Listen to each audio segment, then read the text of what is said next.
No in-studio drumming. I was giving a little toe tap You were to doing the Lancaster Connects intro, Pete. I was stepping it up. It's a catchy little tune there. Little more, like giving it a little hardcore metal edge, like the double bass. Yeah, he's a little bit country. I'm a little bit rock and roll. I think it's the other way around. Well, yeah, as of late, it's been. Yeah. Yeah, that's true. Well, but that would mean I'm Marie and you're Donnie. No, whatever. I don't know if I'm. At one point, we were Peaches and Herb. So, yes. Or Herb. Is it Herb or Herb? Peaches and Herb, I think. I think Herb.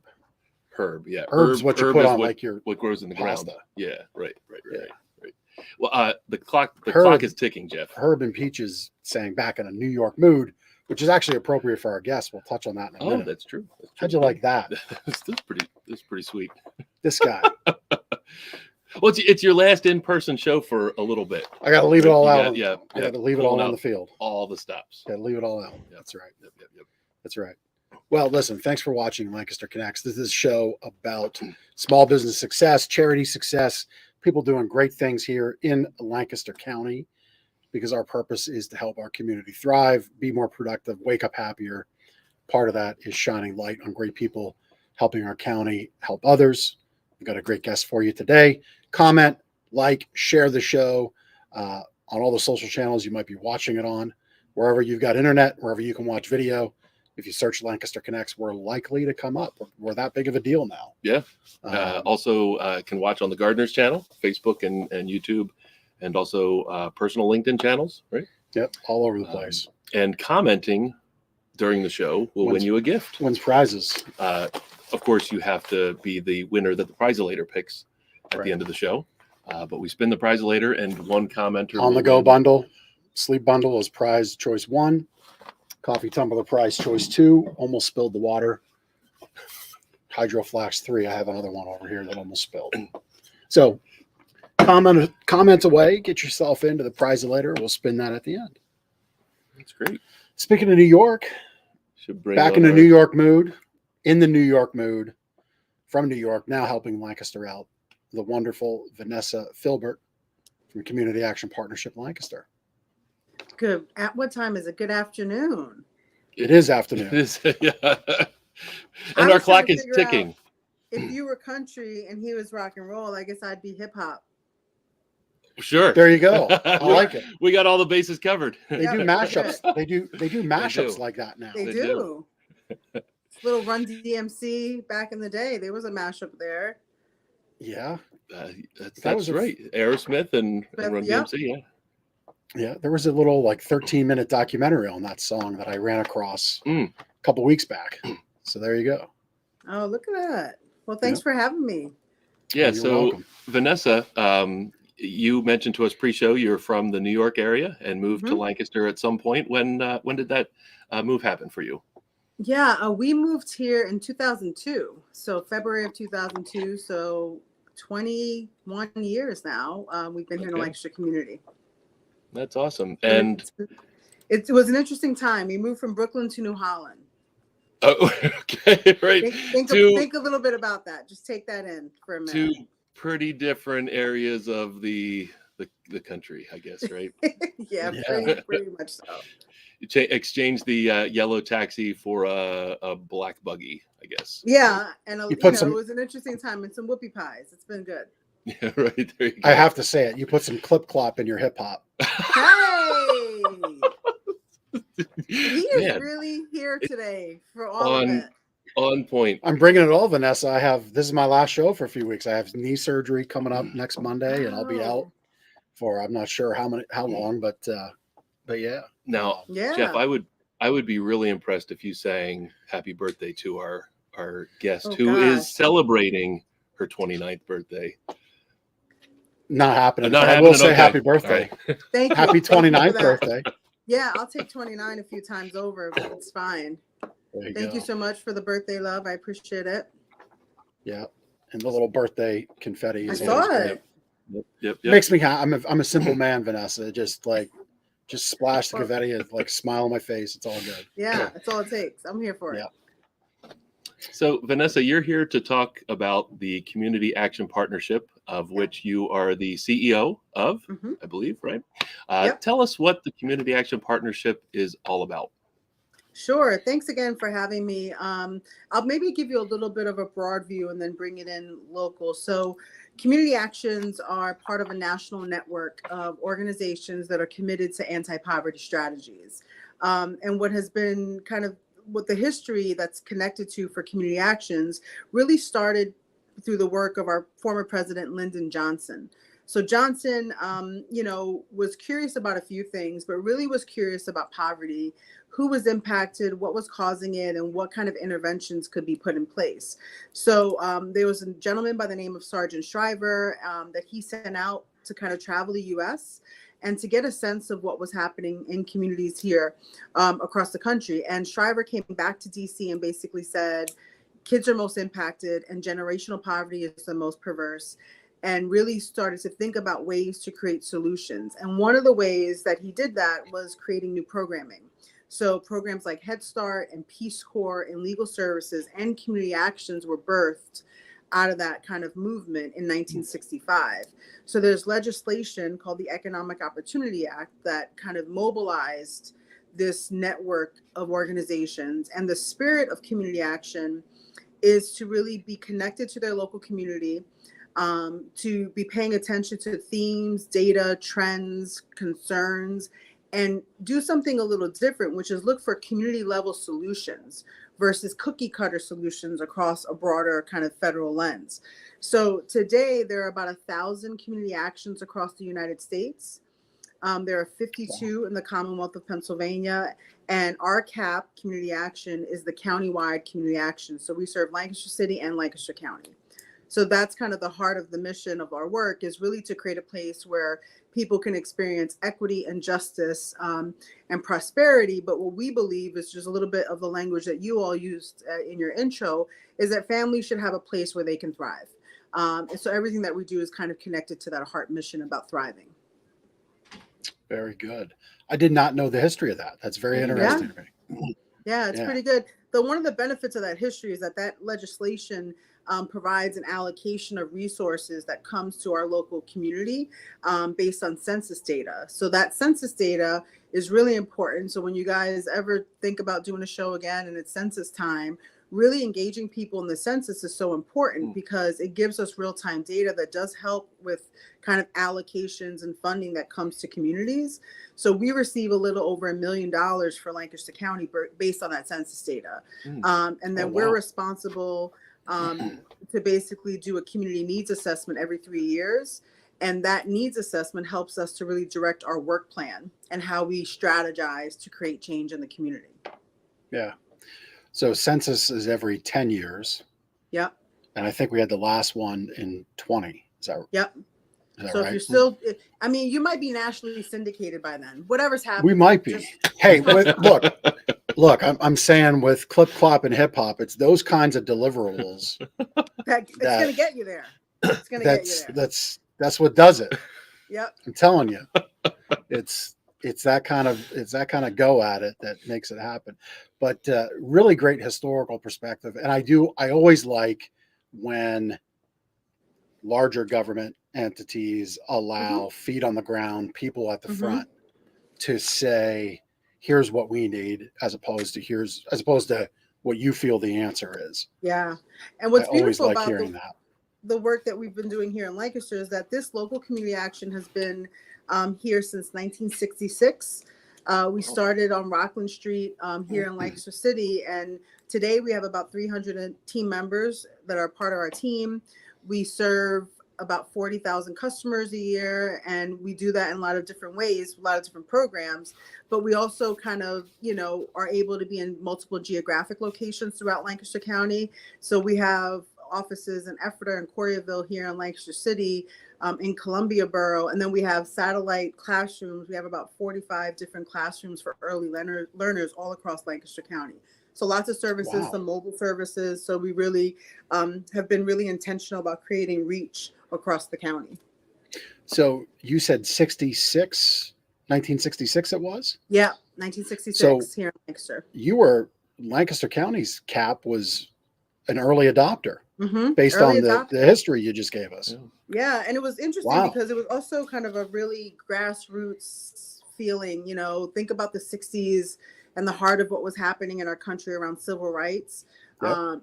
and voter registration rights. So all of that was happening at the same time. So when you think about the core mission for us around equity and justice, it's really important and directly connected to prosperity, because we will never disrupt generational poverty without really digging deep into and dismantling racism and the oppressive systems that exist there.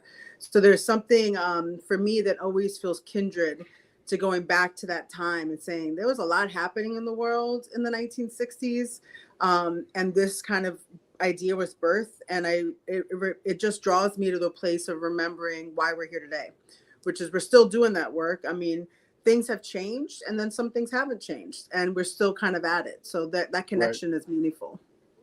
Yeah. Yeah. Can you talk a little bit about the current state of poverty in Lancaster County and City, and why programs like the ones offered by the Community Action Partnership are essential for the impoverished community? Yeah, and I think what I'll start to say is, you know, when we think about poverty, sometimes we have pictures in our mind, you know, of kids who are hungry, and maybe, you know, those international footage that we see, and we don't Right. always maybe recognize that poverty is pervasive, but it also is connected to people who are working hard every day.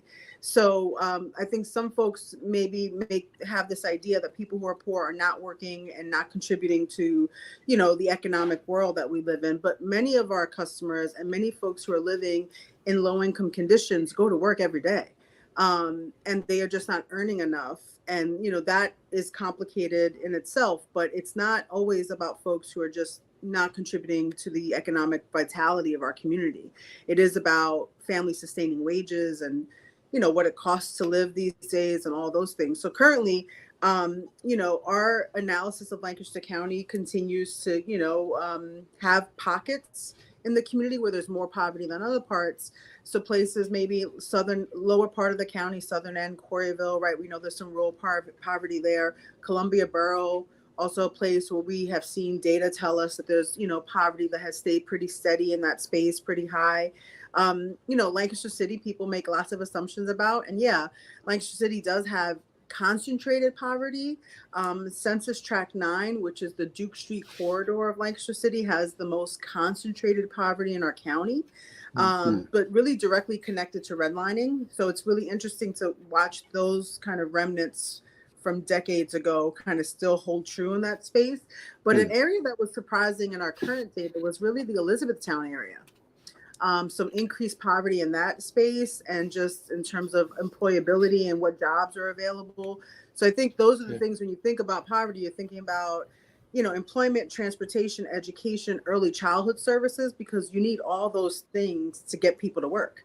Right. So that's the way that we try to approach just the curiosity with communities around like what's here, what's missing, what's causing gaps to your employment. Is it credentials and criteria? Is it transportation and childcare? Like what are the barriers? Because ultimately, if we want thriving communities, we need to have thriving workplaces. Those things have to coexist with each other. Yeah. On the topic of Columbia, as an example, so we know Columbia locally is kind of seeing a rebirth in the waterfront, right? There's been some more investment in business there. Have you seen, and it's always things like that always trail, I think is a fair statement. Are we beginning to see improvement from the reinvestment in that part of the county?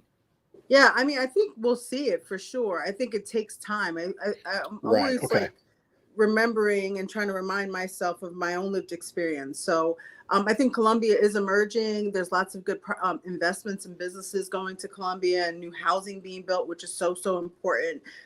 It's got a great location in terms of right off of 30 and that kind of accessibility piece. But I know that community is still curious about ways to create supports and bridges for, you know, their residents. I also know that Columbia is a place where, you know, lots of families have been there for generations. And it's a beautiful thing. And, they have a pretty solid community. So we've got to continue to support them and think about what solutions look like. We've been doing some work with some of their council members over the last few months, just learning more about their needs. So I would say, yeah, you'll probably see more of that like any other place with some time. I think when I think about my personal story, my grandparents came to the States, in the, I don't know, maybe in the 1950s from Puerto Rico, because they, believed that there was an opportunity here in the States that didn't quite exist in Puerto Rico. And they came here with 7 children, not speaking English, not educated in the way that we understand education here in the States. And it has taken, 2 generations for my generation to be the thing that they dreamed about when they got here.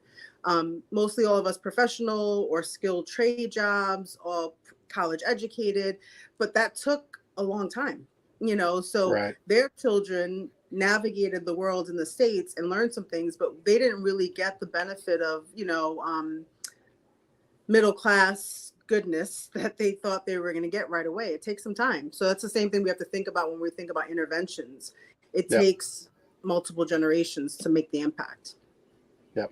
And you, one of our great fans and supporters, Jonna Hoover Green. Maybe, do you know Jonna?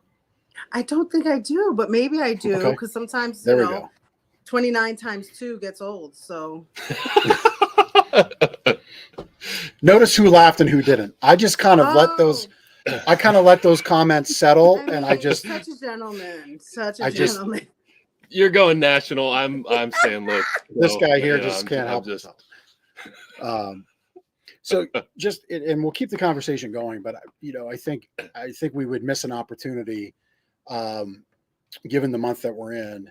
You Mhm. brought up redlining, Mhm. on that Duke Street corridor. Yeah. And maybe some of our people listening who might eventually listen to this never heard what that term is. Mhm. So why don't you share? Yeah, I'm going to do my turn, but I'm going to be appropriate and make sure that I don't misspeak. So, because technology is right in front of us, I'm just going to make sure I have the right term and how it's kind of talked about. So, redlining can be defined as a discriminatory practice that consists of systemic denial of services related to home ownership. So, mortgages, investments, insurance loans, those kinds of things. So, there was a time in which there was a strategy kind of in place to really think about how investments and wealth was created and shared, and redlining was a practice. Now, one of the things that changed is that the housing market and the federal government basically said that form of discrimination is not okay, and they put lots of great rules in place around what that looks like today, and have been in place since probably the 1960s or 70s. I'll have to make sure that I can fact check that for you all in terms of when those laws kind of were enacted. I think what we've learned is that what it didn't do, it didn't go back and course correct that for those families who were in that system prior. So when you think about Black and brown families, prior to when there was discrimination policies around housing enacted, who didn't have the ability to access wealth, to purchase their homes, to be in the same space, because we know that from an asset building perspective, having an asset like your home is one of the most valuable things a family can have in terms of Sure. generational wealth. So when that system was around, and folks that look like me, Black and brown folks in this community, were denied access to wealth building, there was a change made because that was discriminatory. However, there was no going back in time and saying, hey, all of you who were impacted by that, we're going to course correct that for you now.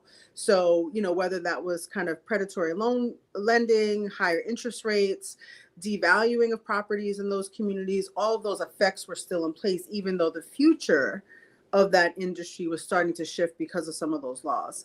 But there's a lot to learn. I think, to your point, this is Black History Month. And it's a great opportunity to get a little bit more curious about, what the history of the world looks like. I've been actually just watching the 1619 Project on Hulu. It's, kind of a documentary piece. And I always encourage people to really get curious. And that solidarity work, allyship, really starts with just curiosity. And that's kind of the most beautiful part of the journey, is just learning and asking questions, and really coming to it from a place of this commitment to creating good communities for each other. I deeply believe in humanity, and the human experience. And I know we all have different experiences, and that's totally okay. That's part of the beauty of who we are as people. But this curiosity helps us build bridges that bring us a little closer together, and maybe help us get a little bit more creative about what solutions are needed. Yeah, I really wish, and we're deviating from our script here, Oh, so I'm sorry, I but that's I okay. was. No, I was I'm like, I'm yeah. doing it. He's It's doing always it. my fault, right? Oh, okay, great. It's always me. It's my fault. And I really wish I had this with me now. It's at home. Maybe I should think to bring it in. So my grandfather was would have loved what you just shared, and he lived it. So he was in the book business, book publishing, book Oh, that's cool. distribution, retail bookstores. He developed something called the book bus, and this goes back in the 60s and 70s. And he lived in the Philadelphia area, was emigrated to Quakertown, orphaned into, basically child labor as an orphan Wow. in Quakertown, and then found his way, Bucks County into the city as a young man. But he would he'd bring fresh air kids out to the farm as an adult later Yeah. in life. But this book bus he would bring around, and he had a program where you could buy a book, give a book. So cool. And he was very intentional about the give a book. He said, give a book to a local library, not your local library, a local library. Well, that local library was libraries in the city, Oh, in the city great. of Philadelphia at the time. And he did that very intentionally because he knew that those schools didn't get the same access to learning and books Yeah. as the suburban schools. And these things happen, and it's unfortunate, but I'm glad we got to touch on it, because Yeah. it's just a part of history that exists. And if we Mhm. talk about it and we come together, like you said, and we're more curious, it's good. Yeah, I agree. I think that's Good. great. I mean, lots of opportunity for learning and curiosity with each other. We've been on our own journey here as an organization, really getting kind of more open and clear about what equity looks and feels like, how it comes alive in our organization, the places that we need to grow, and the places that maybe we are kind of cutting edge, but it takes kind of a constant internal view. So for me, I'm the first, Afro-Latina woman to lead this agency in its history. So you think from 1966 until 2019, when I became the CEO, the organization was run by, a white man. Not a bad thing, just that's the history of it. Do I bring a different perspective to the work? For sure. And for lots of reasons, because of my lived experience, because of, my race, gender, all the things, and because of my own lived story. So, when I first came to Lancaster, I was connected to CAP because I was a customer. I had grown up in a single family house. I was a teen parent. I had left high school pretty early to join the workforce. And when we moved here, we really needed a lot of support, as we were kind of both working, but not earning quite enough. And I remember my very first connection to CAP was through WIC, which was one of our programs.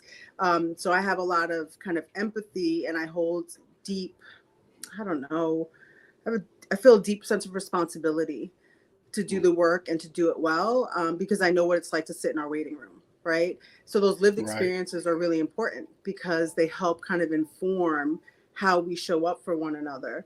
And that's really been the biggest privilege of my career so far, is kind of having that full circle moment here at CAP. Yeah. Yeah, that's very cool. So like I've seen often meme pictures of somebody that had like a part-time worker tag at McDonald's. And then like you see all the name tags, Yeah. manager, supervisor, manager, et cetera, and then finally owner, right? Yeah. So that's kind of your story, which is it's very cool, Yeah. and I have a lot of gratitude for it. yeah. And you worked you worked for it. You worked to elevate, but that also came with opportunity for those around you to focus on. We do need those bridges. We do need those supports. Yeah, So, and to really, think about what it takes to lead at a different level. I mean, for me, I went back to school at 30. So when I left high school my junior year, I kind of went to the workforce, and then, I knew that I was curious about what could be next for me. But, in the work that I was doing in the community benefits sector, having that credential is important.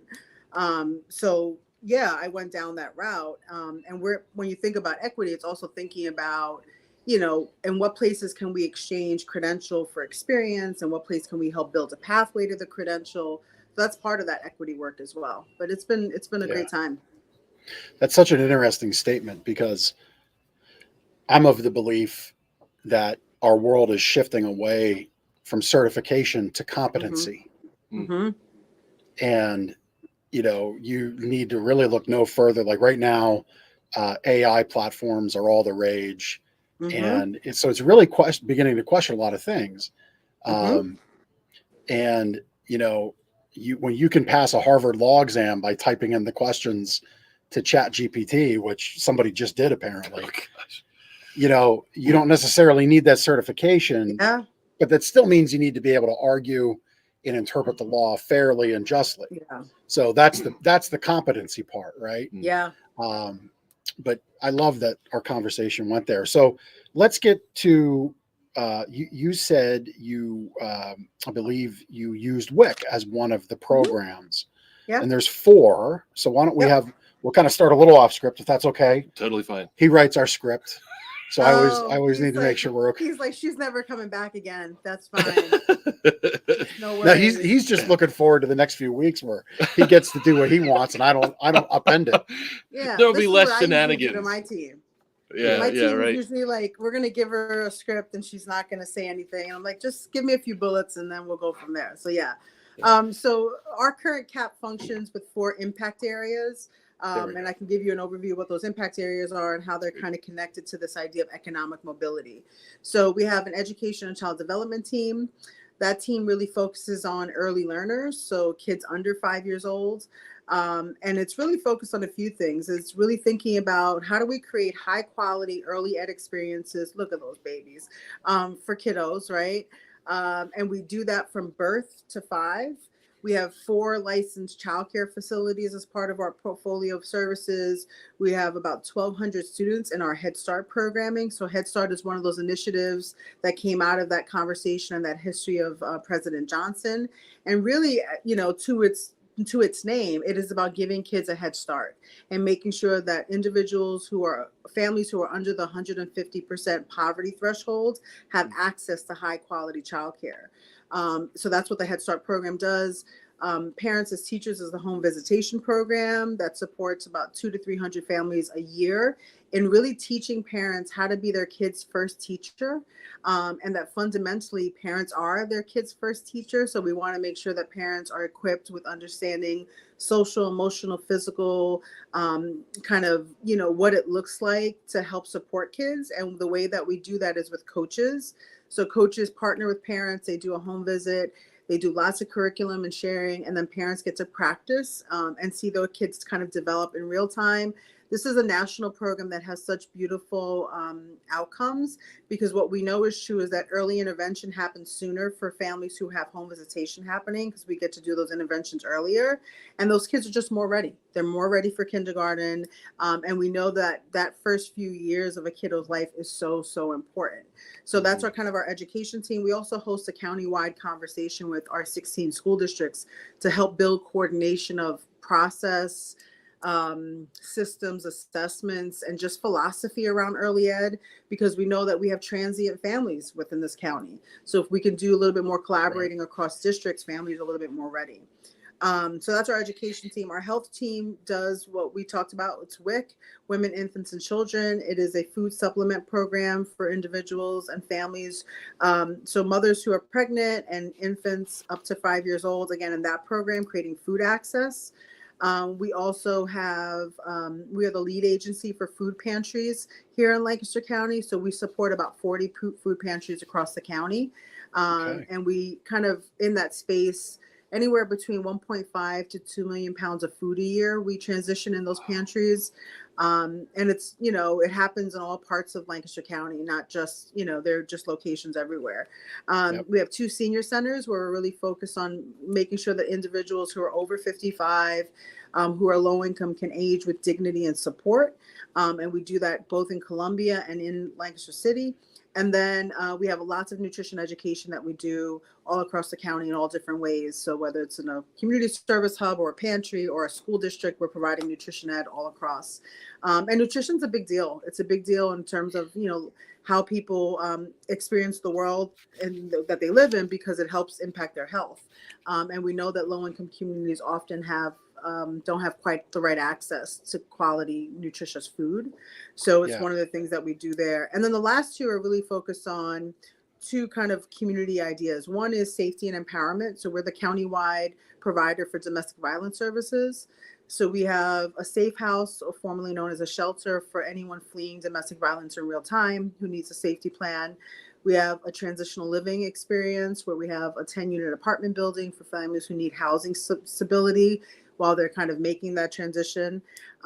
We have a gratis legal clinic with attorneys, paralegals, and advocates who do all the legal work for a survivor and their family. Education, counseling, all those kinds of things are part of our legal work. And really kind of such an important service to this community. And we are the only organization that's one of our main goals, is really making sure that families are safe. So that's part of our safety and empowerment team. And then in 2018, we had the opportunity to merge with a local community center called Crispus Attucks Community Center. Kind of, exciting because it's Black History Month, but the center was its own organization for many, many years. It'll be here in Lancaster almost 100 years, and then next year. So it's been around a really long time. And the heart of the center is to make sure that there is a space and a voice for Black and Brown issues, history, and culture. That they are a hub to their neighborhood because they're here down in the southeast part of the corridor of Lancaster City, and that they are helping to develop leadership opportunities for individuals of color as they think about whether it's school board or PTA or public office, that we create representation across our county and our neighborhoods kind of work.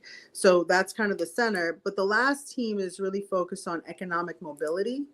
And that's really, it feels just at the heart of our work. So it's this idea that we're all on a journey. And for some of us, like me, when I got started, I was just trying to kind of get stable. So maybe some families are in crisis. We want those families to move to a place of stability. From stability, we want them to strive. And then we want them to thrive. So we do a lot of work around like utility assistance and rental assistance and childcare subsidy. Those are kind of that crisis to stability work. But the work that's really feeling the most transformative is this whole family approach. And it lives in our kind of long-term navigation work, which is really helping family navigate towards their dreams for what they want for themselves and what they want for their families. The way that we talk about that here is really called 2Gen, a whole family approach. And it is a coaching model that supports a family holistically, looking at kids and adults and their goals, and making sure that the adults have access to credentialing and career pathways that are aligned to what they want to do, and can create family sustaining wages for their family, while ensuring that their kids have that early childhood experience or K-12 experience that meets their needs, and that we can holistically look at that family's ability to thrive through the lens of wealth and asset building and social capital building. So kind of at our core, we believe in everyone's journey, but we're trying to create and undergird a space for families that says, we know that we can't think about the long term. It was my experience. If I'm just trying to survive, it's hard to dream about what I want to do and who I want to be, because I'm just trying to figure out how to feed my kids and keep my lights on, right? But if we can create capacity for people by creating that stability, and then engage with families from a place of partnership, and that's we've done a lot of training with our staff, probably the last 18 months, around our own mindset as practitioners. Because sometimes those of us who are in the community benefits sector feel like, I'm going to help you. I'm a helper. I'm wired to help. That's who I am as a person, right? But the way that I do that with dignity is to say, I'm going to ask permission, and you're driving. What do you want for you and your family? And then how can I support you? How can I help you discern what might get in the way, and create those kind of bridges to those spaces so that you don't get derailed? Because I know for me, I would have done anything to maintain stability for my girls before I would have thought about dreaming about going back to school, even though I know the long-term game would have worked, right? That there's value proposition there. But in the immediate, it feels like a big risk. that you just don't have capacity for. So I think what we feel really grateful to be doing here is to create the space for families just to dream a little bit, and to have hope again and about what they want for themselves. And any way that we can support families to do that, that's kind of the mission of the work. Yeah, you shared a few things there around the mission of Christmas Addict Center, and what you just maybe shared for the last 4 or 5 minutes. It really sounds like your work is to, create some security, Mhm. stability, inspiration, but then ownership. Hmm. Yeah, and Like it's not our song. right? I'm going to ask permission, Hmm. and in that answer becomes the ownership of the person in front of you. Yeah. And And I it's think about that power with, not power over, right? So this idea of like, I engage with you in the power of your story versus I'm going to prescribe to you the solutions. Because I think inherently what it tells someone is that like, you're broke. I'm going to fix you. I'm going to tell you how to fix it. Yep. And there's a space for us as practitioners to be a resource. That is super valuable, right? Because we should be well resourced and understand how this network works, where the challenges are in the network. We should be able to be authentic and honest with our customers around that. But I think what we're learning is that client voice has to be centered in our work because it is their life. And sometimes, Mhm. families aren't ready to do, they're just trying to get through the day. And we've got to respect that until they're ready. And believe me, life's complicated. We all have had things happen that we did not expect to happen. I think 2008 was an interesting time. 2020, 21 has been an interesting time where we've had families accessing resources that would have never been a CAP Mhm. customer before. Mm. And part of that is just helping people work through any maybe shame that they feel about that and just saying, this is a place for support. Right. And there should be no shame connected to that. So our job is to make sure that we show up with a lot of compassion and care for that work because, it is important that people feel seen and valued, and that they feel that it is their story to tell, and that we understand that it's a privilege to be a part of that story. We make no assumptions about that. Yeah. Vanessa, Jana, who has been Yeah. commenting, mentioned Christy, Yeah. who's I know a CAP Chief Development Officer. I Yep. think Christy is. We Um, love Christy. yeah, yeah, and I know you have a fantastic team. I mean, the amount of services you offer is just unbelievable. I don't know how you keep them all straight. Um, just an amazing program you have there. Just maybe talk a little bit about the staff that you have Hmm. there. How many people work at CAP, Yep. and also share the impact that they have on the people. What is the impact to the folks in Lancaster who need the Oh my services? gosh, yeah. So today we have about 300 staff across, all of our programming. And, I have 9 direct reports that are part of our senior leadership team. Christy is one of those folks who helps really lead our work around developing and fundraising, which is a big deal, a part of what we do here. But when we think about the work of our team, I always feel like, we've got the best of the best here. And that's one of our strategic goals is to be the best place to work in Lancaster County. And we're working on it. We have not perfected that, but we are working hard. So that, when you think about different teams, I'll give you a few stats. So our education team is the largest team. It's about 150 team members who are part of the education team.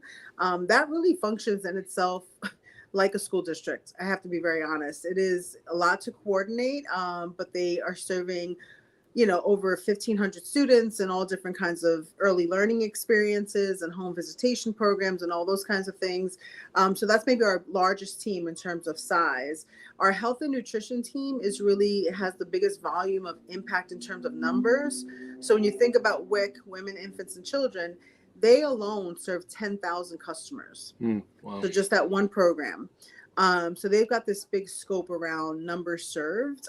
And then the other 2 teams are really interesting because they hold kind of the spirit of the work in our economic mobility work.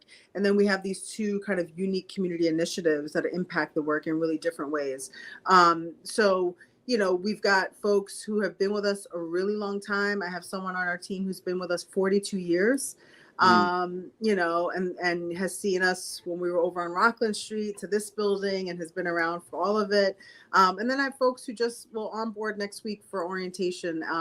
I try to host a quarterly lunch with all new hires, so I get a little FaceTime with everybody when they first get on board with us. And we just hosted a really fun holiday party, which we haven't had in a while because of COVID. But we had like 200 of our staff and their family, and we had a great time. And we were on the dance floor the whole night because that's how we like to do it. That's great.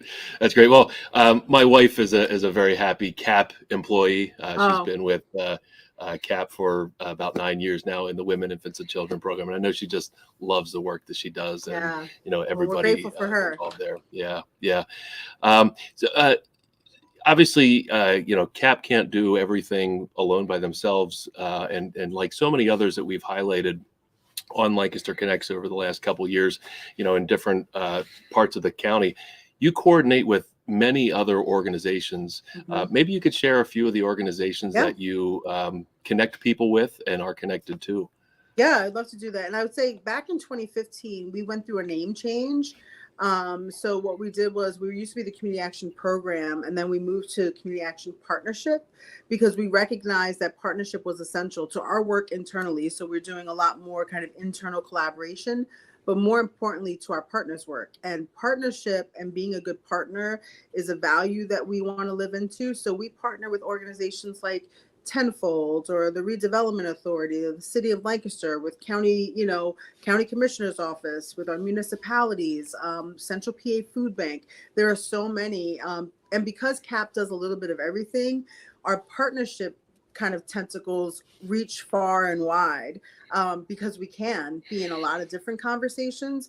I think what we've learned over the years is that there's an opportunity for us to lead, and then there's sometimes an opportunity for us to be supportive in the background, have a small space, but we recognize that collaboration and partnership is, to your point, the best way that we can get things done for the Lancaster community, because not one organization can do it all. Yeah. I mean, you touched on the topic of poverty, you touched on Elizabethtown, and we had, I'm not good with this, but what was the group that Echoes. we had? Echoes. We had Echoes great. on. Bree Anderson. Yeah, she's their executive director. She's great. Yeah. And so like we've had Brad Peterson on from Power Packs. Yeah. And Claire House was on 2 weeks ago or so. Yeah. And all you know, partners. they all they're all your partners. Everything kind of weaves together this tapestry of support, I guess you would say. Yeah. So yeah, very neat how you all work together. Is there ever a time where you're competing like head to head for grants or anything like that? Oh, I'm sure there are. I mean, we try to be thoughtful about like highest and best use, but there's always going to be a little bit of that competition, especially in the community benefit sector. I think we try to, think about opportunities to collaborate and maybe do grants together. Sometimes it's like, hey, we had this with the emergency rental assistance program that was part of an intervention for COVID, is that our redevelopment authority was the assigned kind of contractor, but then partnered with us and with some other folks, Tenfold. So, we find our way and we don't always have to be the lead. We can figure out our fit. And then sometimes, there is a little bit of competing and, there's healthy competing is fine. I think our job from, when you think about resource equity is to ensure that like, if we're going to be in the space that we feel like we've got the best intention application, that we can put the best effort. And if we don't feel like it's our thing, then we don't need to apply for it. So sometimes it's like, you got to know like, oh, we're going to sit this one out, and that's okay too. Yeah. Well, now's a good time to talk about or ask, how can the community support CAP and other programs similar to it? I would say, anyone who's interested to learn more, our social media, our director of communications, Bree Wen, does a phenomenal job keeping our social media up to date and giving a lot of variety of stories and the ways that folks can get engaged. We have people who volunteer at our food pantries. We have individuals who volunteer through our domestic violence program, or who want to read to kids in classrooms. So there's lots of those tangible kind of, I'm looking for a volunteer opportunity. I always think about, three things: time, talent, and treasure. So it's if your time, if there's a talent that you have in terms of, committee work or board engagement or whatever that looks like, or special event planning. Some people like to contribute their talent to an organization. And then, there's always opportunity for, for that kind of treasure donation. What I will say to people often is that I think people look at the scope and the size of CAP and maybe think we don't need those extra resources, but we really do. And I'll tell you what's different about it. I think for us, what we need is the flexibility that donor dollars bring, which is the space where we can innovate programming and supports for families that are not as prescribed as when we get contracts from the federal and state government, right? Because they come with kind of a lot of parameters. So we have so much gratitude for our donors who are really just allowing us to get creative and to do some of this whole family work in a way that support families in real time, or innovating a new idea that might be cutting edge, letting us to take risks as we do our work. So, engaging with us in any of those ways, your time, your talent, or your treasure is really going to help yield good fruit for Lancaster. And I also say sometimes we don't have a volunteer opportunity, but we know a partner who does, and we will make a referral. Or if someone says, hey, I'm really interested in this kind of experience, and that's not something we can offer, we can usually connect them to a partner agency who does that. Yep. And I love that you brought up talent, because we often talk about time. We talk about if you can donate money, great. Often organizations will take money happily, but some of the smaller organizations always need time to affect the mission. Yep. But the talents, that's one we've left out, and shame on me. And I'm so glad you brought it up, because we had on the screen like graphic design, editing. Those are talents that that a lot of people have, and it's always good to think about it that way. You can donate some of your talent as well. Yeah. So maybe you can't make it out for a Saturday morning effort, whatever that effort might be, but you can work, if you like to, work in the late hours of the night, and you can do some editing, and you can look at some spreadsheets for finance.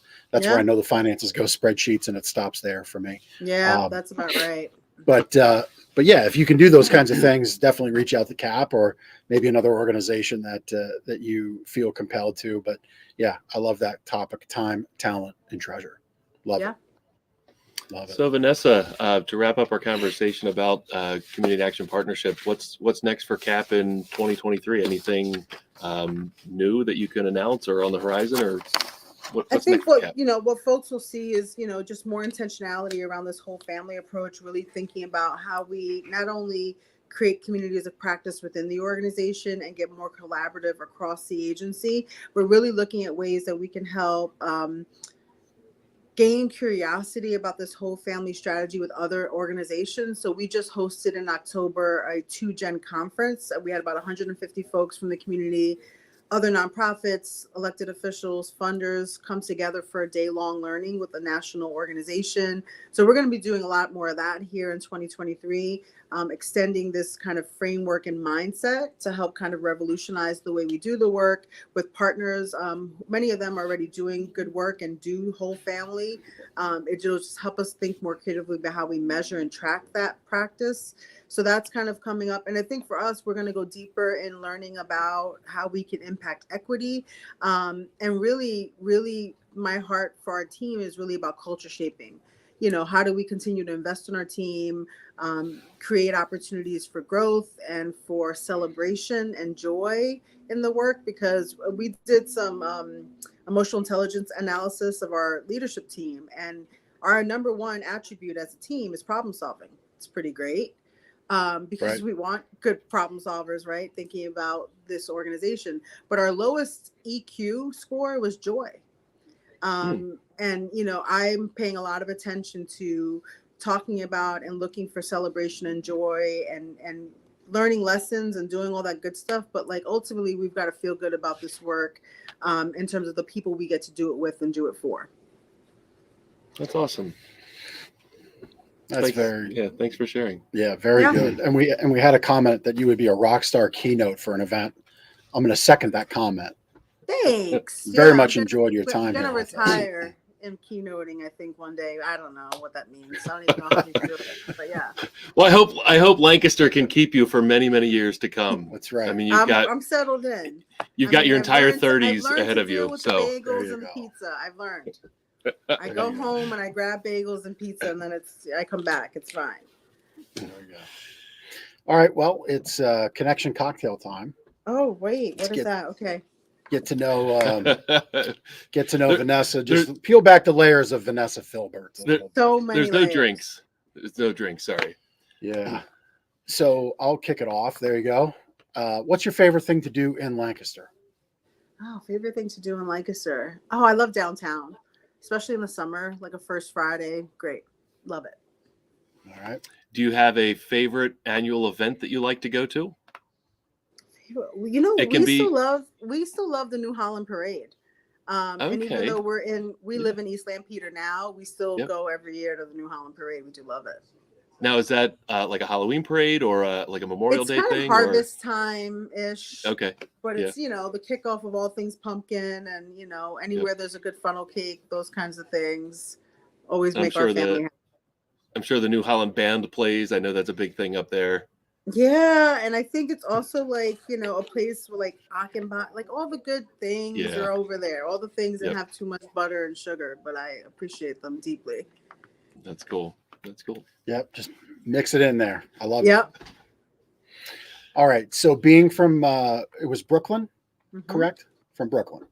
So what part of Lancaster do you impart on friends and family when they come in from out of town?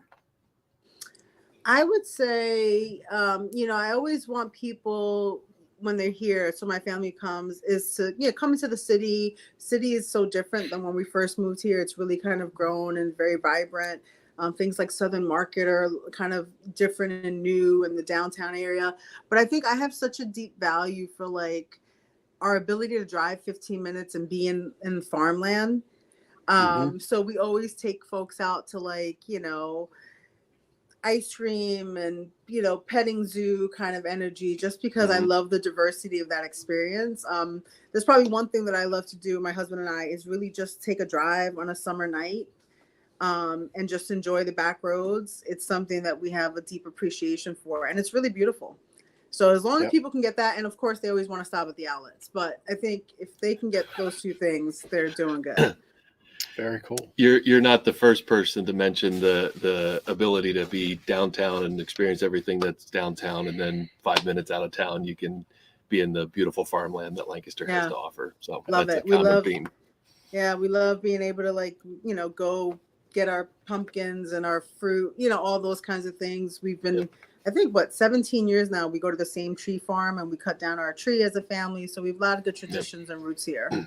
Cool. That's very cool. Very cool. Vanessa, this has been a joy. In parting, we had Jessica Brusick, one of our other fans. She has great praise for the PAT program, Parents as Teachers. Oh, yeah. She felt it was a great experience for her child and herself, and just says awesome ladies that run that program. So there you go. Thank you for that. Appreciate that, Jessica. It's always nice to hear back the positive stuff about the work. Yeah, for sure. Yeah. Well, thank you for joining us. We appreciate your time. Yeah. Maybe there's an additional question to the Connection Cocktail. Do you have birthday plans tonight? Like, are you going out to dinner, or you? Well, happens to be that I'm going to a conference tomorrow. So it's in New Orleans. It's going to be great. There you go. So I will be in New Orleans by, I think, 1:00 tomorrow afternoon, and I will do conference things, but I will enjoy some beignets. Then you're going to go do birthday things on Easy Street. Yep, 100%. That's awesome. Yeah. And isn't the Mardi Gras stuff kicking off soon? Yeah, so they're all set up. I think it starts the 20th, but there's pre-gaming that is already happening. Yep. So I've never been, so I'm excited to go. Something tells me this might have been planned this way. I will not confirm or deny. I will just say the National Community Action Organization hosts their conference every year in a different city, and it just happened to be on my birthday week. Yep. There you go. Yep.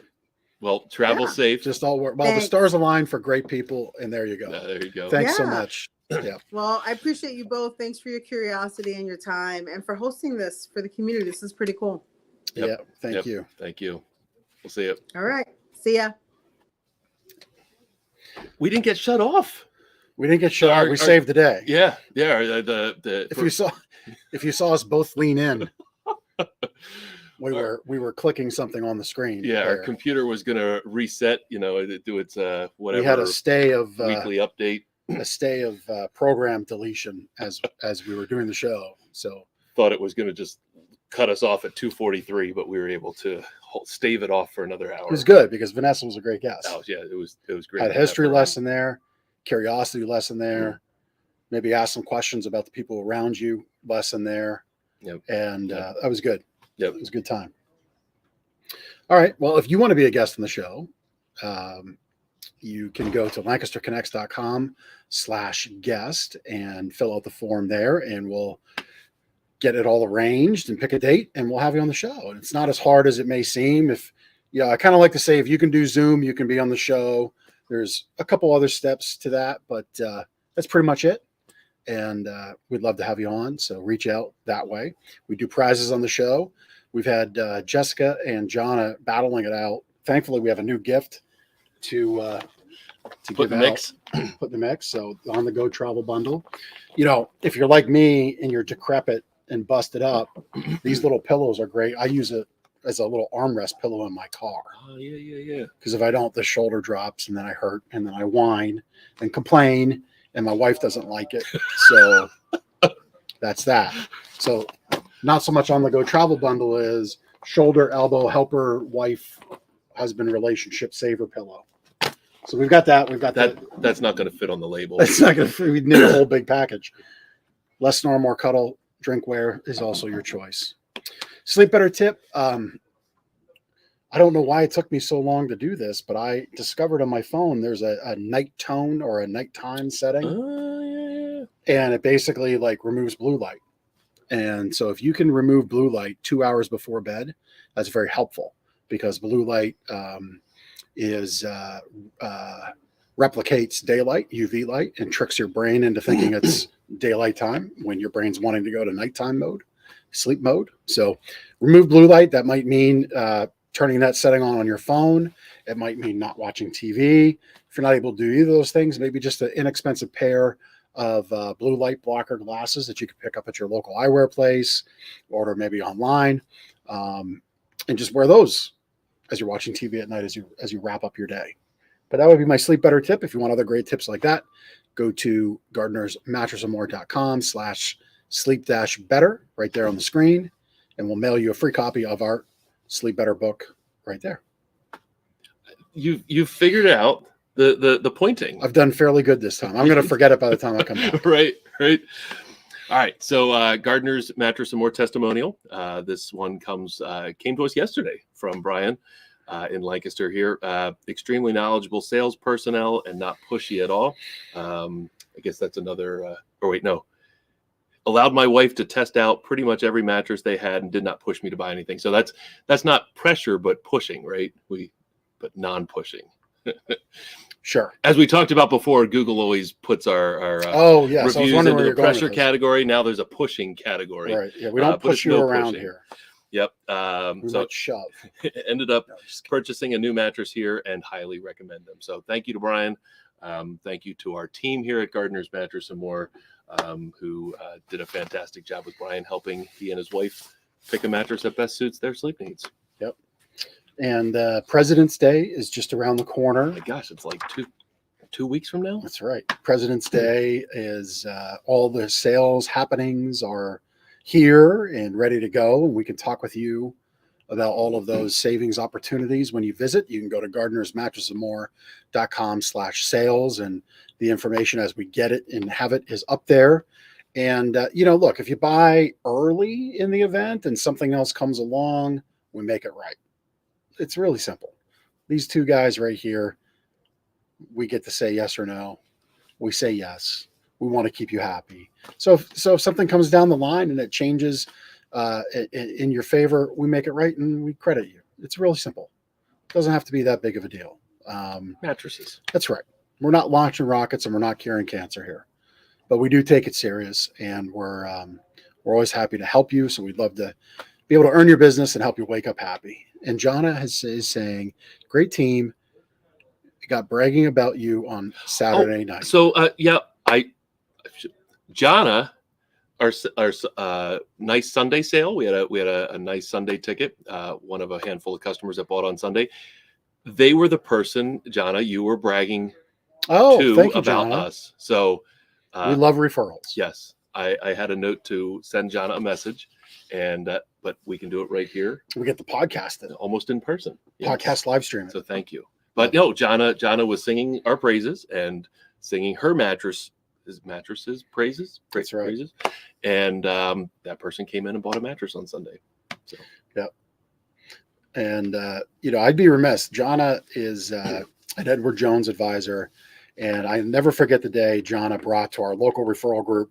She was going to switch sales and careers from what she was doing into Edward Jones advisory.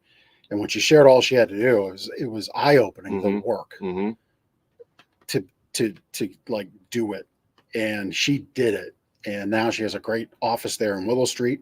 I think that's where Willow Street. Yep. I think it's an enviable location too, if I'm remembering it correctly from when I saw the press release. But she went and did the work, and that's just awesome. So congratulations to Jonna. And if you need any financial advisory assistance, you can reach. Well, I know there's legalities around all of this. Yeah, right. So right, I don't know. Like you can't say Jonna's going to make you a whole bunch of money.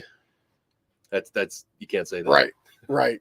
Yeah. So yeah, you might have just broke the rules. I said you can't say that.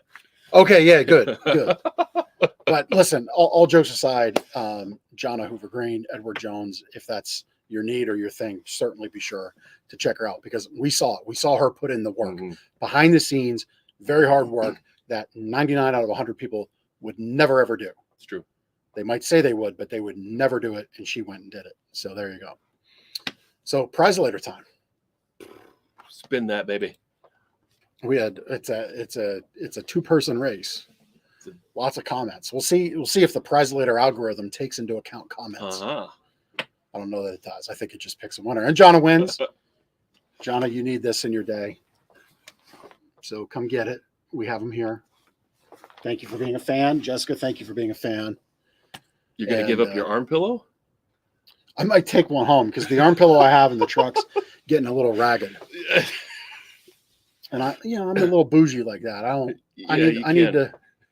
Can't deal with a ratty truck pillow. No, I need to roll in a little more style. So that's just that. So anyway, Dawn, thank you for tuning in.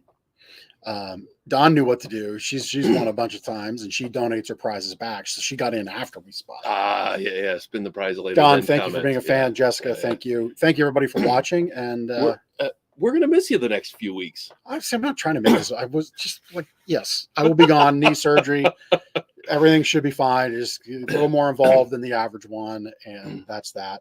But yes, I will try to maybe dial in, not next Monday, because I will be on the most amazing cocktail of IV drugs by about this time next Monday. I'm going to get Steph to patch you in somehow. I'll be sitting there with my little thing. Talking. All jokes aside, though, we wish you a lot of luck with the surgery. And I'm sure I'm in good hands. Thank you. Yep. But maybe the following week we'll tune in from updates from Jeff's bed. I'll be we'll call it. I'll be in my home office. I'm not going to be in bed. Please. Can't do that. But yes, I Don, trust me, my wife will be she will be on me like hardcore. You got it. Yep. You got to follow it. So my father went through it, and it's painful to go through the physical therapy, but they know what they're doing. So all right. Enough about Jeff and his knee. I think that's a wrap. That's a wrap. He'll see you next week. See you next time on Lancaster Connects. Take care.